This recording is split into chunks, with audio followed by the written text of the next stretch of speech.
Hey guys, welcome back. We are finally at the portion, all right, of Ross Jeffries Speed Seduction. That jackass there. All right, we're finally at the part that we do shutting down around hot women, answers and questions and all this other stuff. Okay, so module 1. This should be a lot of fun. Let's get into it. Here he says, here's an email from Marcel.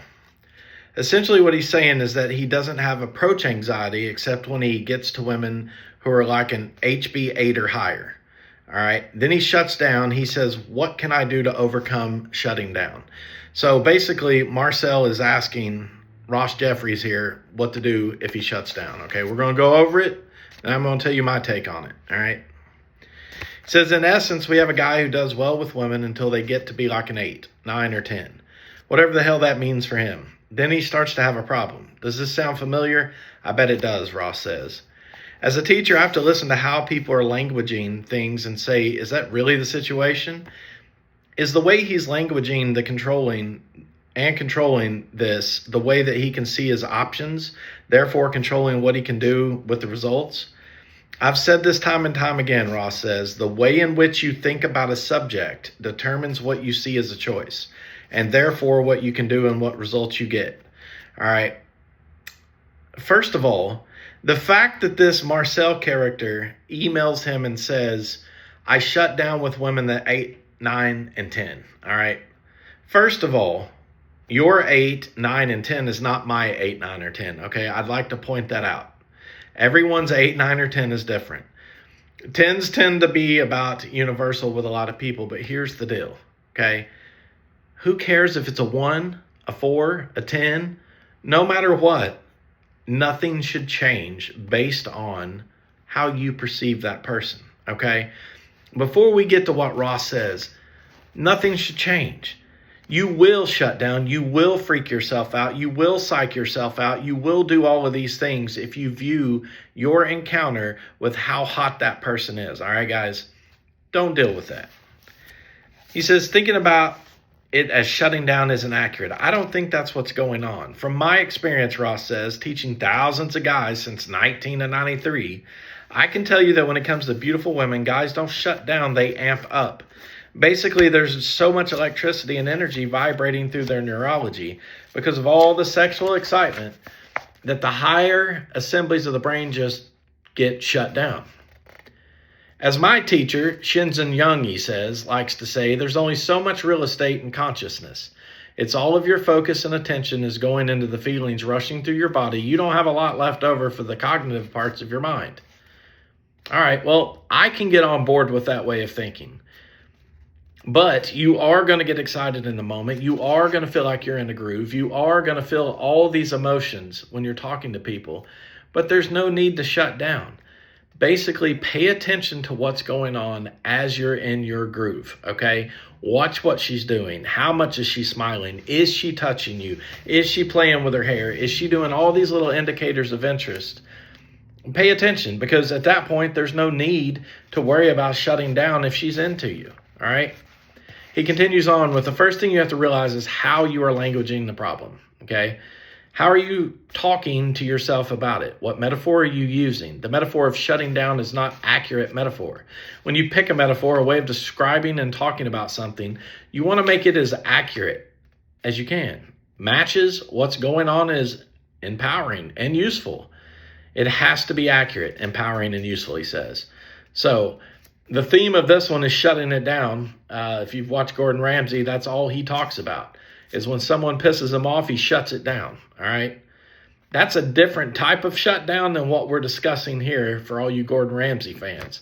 But if you've ever encountered a woman and you've just froze up and you're like, I don't know what to say to her, then, all right, you need to step the fuck away and find some confidence about yourself, all right, before you even keep going and looking more miserable. Now, if you keep going and looking more miserable, that's okay too. As long as you look at what did I do wrong at the end of the day?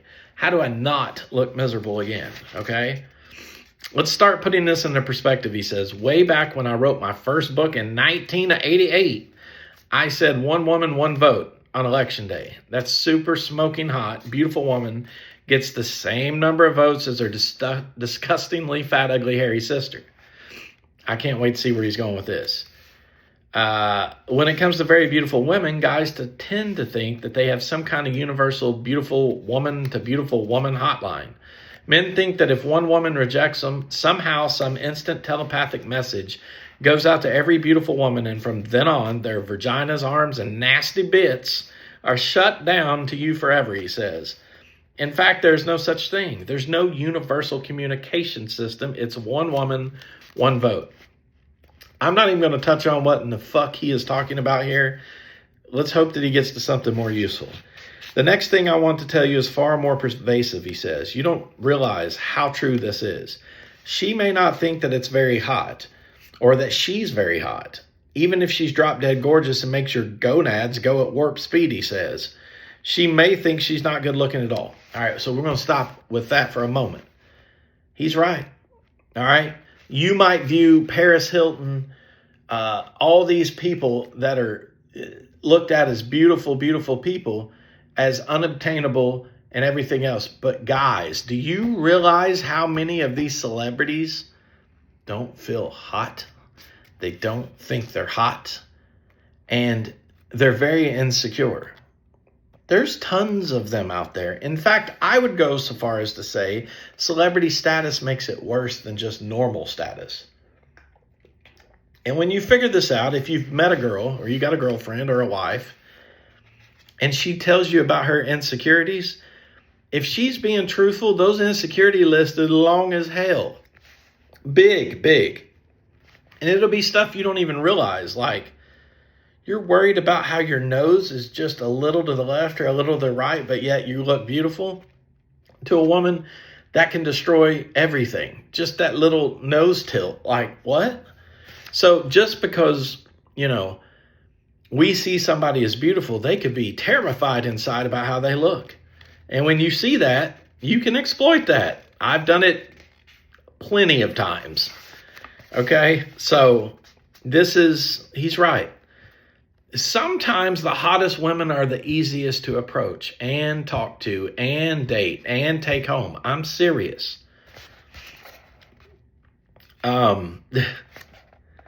The next thing, so he goes over, she may not think she's so hot. So before you start putting her up on that generic pedestal, you may want to realize that she's not her view of herself. That's not her view. It's your view, okay? She may think she rates as a slob or a horrible, ugly werewolf of a woman. Now, a little far on that one. They're not going to think they're a fucking werewolf, but they're not going to think as hot as you think they're hot, okay? So keep that in mind. You have to understand that beautiful women put men into altered states of consciousness. What is an altered state of consciousness? It's a state of consciousness different from the one you normally go in around. Doesn't it make sense to design the altered state that serves us to get our outcome rather than the altered state that's our default altered state? One of the keys to this is forget that she has something you want. Just forget it, he says. That's going to take up no real estate in your consciousness. Okay, so guys, from what he's saying, every hot girl that you encounter today, forget she has a fucking vagina. All right, forget she has it. Pretend she doesn't even have it. Then have that conversation with her, okay? See what happens in that conversation. The fact that you think she's beautiful in a 10, you might actually drop her down to a 9 if you forget she has a vagina, okay? Doesn't it make sense to design that altered state, all right? A big part of success in this is paying attention to what the chump ignores and ignoring what the chump pays attention to. Okay, listen to this. The fact that she has something you want is not going to enter your consciousness. That's something you'll be putting aside. Instead, you'll just focus on how you can create the states in her that you want to create, okay? So we forgot she has a pussy, and we're going to brainwash her. That's what he's fucking saying here, all right? You'll focus on whatever information you can elicit or evoke from her that will let you get what you want. Forget about the fact that you think she's hot. Put that aside and focus all your intention and attention on what she has, he says. What is she offering? What can you evoke and elicit from her that will enable you to get what you want? Those are the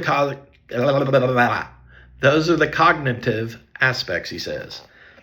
Let me talk about the physiological and energetic aspects. Often when guys are stuck and there's a cognitive aspect, which is how they're thinking about it, what meaning they're attaching and what metaphors they're using. Then there's the physiological aspect. What's going on? Remember, I said that a lot of this is about amping yourself up, he says. You have 100,000 volts going down to a 10,000 volt test line. How do you deamp yourself? I'm going to show you something kind of gross, and that's my foot. Ross is about to show us his fucking foot, all right? You're going to deamp yourself using your feet. What the hell do I mean by that? When your body is going through an energetic overcharge, a good way to deal with it is ground things down to your feet. All right, I don't need to do any of this, but if you guys need to ground your fucking feet, go for it. I'll finish this up. I can give you a lot of reasons for this. I can tell you that there are acupuncture pressure points on the bottom of your feet. I'm not going to begin to try to explain whether there's any science behind this. Frankly, I don't know, and I don't care. I just know empirically that if you act as if the model were true and just do as I tell you, you'll get the results that I promise and predict, he says. Wow. Huh. All right. Well, let's see what else we got here on this. What you're going to do is de-amplify yourself using your feet. It's very easy. You're going to very slightly bend your knees and exhale. In a slight bend in your knees, not a deep bend, as if you're going to bend over. It's just the slightest bend in your knees and maybe 2 inches. Ross is trying to work this dude, Marcel, through how to not shut down, I guess, through fucking feet exercises, okay? As you bend your knees, you're going to exhale. As you're doing this, I want you to feel the feeling of your feet pressing against the ground. If you're wearing shoes, so much the better, he says. You'll feel the feeling of your feet pressing against your shoes and pressing down against the ground. You're also going to feel the feeling of the ground pressing back up against your shoes and feet. When you straighten up, you're going to take a big inhale. If you do it 3 times, you'll de-amp yourself. All right, guys, I ain't doing this shit, but if y'all want to, go for it and report back to me how it's going, okay? We're talking about the dividing the real estate in your consciousness, okay? When you're interacting with super hot women, put about 20% of your attention on the feeling of your feet against your shoes and the feeling of your shoes against the ground. I'm going to skip over this because it's too much fucking feet and shoe talk, all right? Let's go to this. I'm going to show you one more trick, he says. Now we're going to get into the cognitive piece. If you really want to get good, rehearse suck sex through her eyes. Oh, what the fuck is suck sex? Here's what I mean. It's one thing to see yourself acting the way you want to act, and I like that. Here's a really wicked trick, he says. Imagine that you're looking at yourself through her eyes. Imagine you're standing inside her body, looking out through her eyes at you. Then, since we're dealing with physiology, I want you to feel a little of her rush of excitement, he says. Just a little bit. Not overwhelming. It's not like you feel her coochie dripping down her legs, he says. Instead, just feel a little of her rush of excitement as she feels a bit of thrill of seeing you. One of the mistakes guys make, he says, with this material is that they try to completely overload a woman's physiology, her neurology. You want to light it up, not short it out. Hear her voice in her mind saying, that guy is cute. Then you're going to imagine that you're inside her mind. Imagine her picturing herself walking over to talk to you. You're seeing what she's visualizing. See her visualize herself walking over to you. You're sort of physically leading her by getting her inside her mind and initiating and engaging her thought process for her, okay? The key to making this part work is very subtle intent, he says. Do not think of it as, I am Dracula. Welcome to my castle. What the fuck is wrong with this guy? Sort of thing. In fact, when it comes to women, subtle is significant. Here's the key. This is so vital. I can't tell you how important this clue is. The hotter the woman, the more subtle you can be. Okay. I agree, Ross. The hotter the woman, the more power being subtle has. By subtle, I mean it's very low amperage, very low wattage. It's like pant to pant. Just a little bit of that intent is all you need. You're not going to push your way through the doors to beautiful women. You're just going to nudge the door a little bit. If the hinges are properly oiled, he says, her door will swing right open in a way that feels great for her. Okay? So that's the end of the first questions and answers to Ross. At the end of this, I'm going to let you know. Let me interpret what he's saying about this subtlety that he's talking about. First of all, subtlety works with the hottest of women for this reason. Guys shoot their shot and it all sounds the same. Damn, you got big tits. Man, you got big lips. I wonder what they could do. Man, your legs look good. They hear the same shit all the time. But you have to wrap what you're trying to say to them in a packaging that they're like, does he mean this or is he meaning this? For instance, you use those words that we learned earlier in the videos, then impactful statements, like use the word deep, penetrating, but don't use it in a creepy ass way. Say it in some ways that literally will lead her to think like, is he saying like he wants me to go down on him? He's saying go down a lot. You know, let the hot girl's mind run. Also, not doing what all the miserable people do to the hot women is also the key. Like he said earlier in the chapter, you don't want to be like everybody else that encounters her, that whistles at her, fucking catcalls her, says all this shit. You don't want to do any of that. All right? You do the opposite. Okay? That's it on this video. We'll get to the next one next week. Again, if you guys got questions, send them to me. Love interacting with you guys. Smash that like button. Please hit that subscribe button. I'm at 20 subscribers, I believe. I got to get to 500 or something crazy like that to do live videos and interact and all of that. So help me get there, guys. I really want to. If there's something you want me to change, if there's anything you need, reach out. Let me know. All right. God bless you guys. Good to see you. Laters.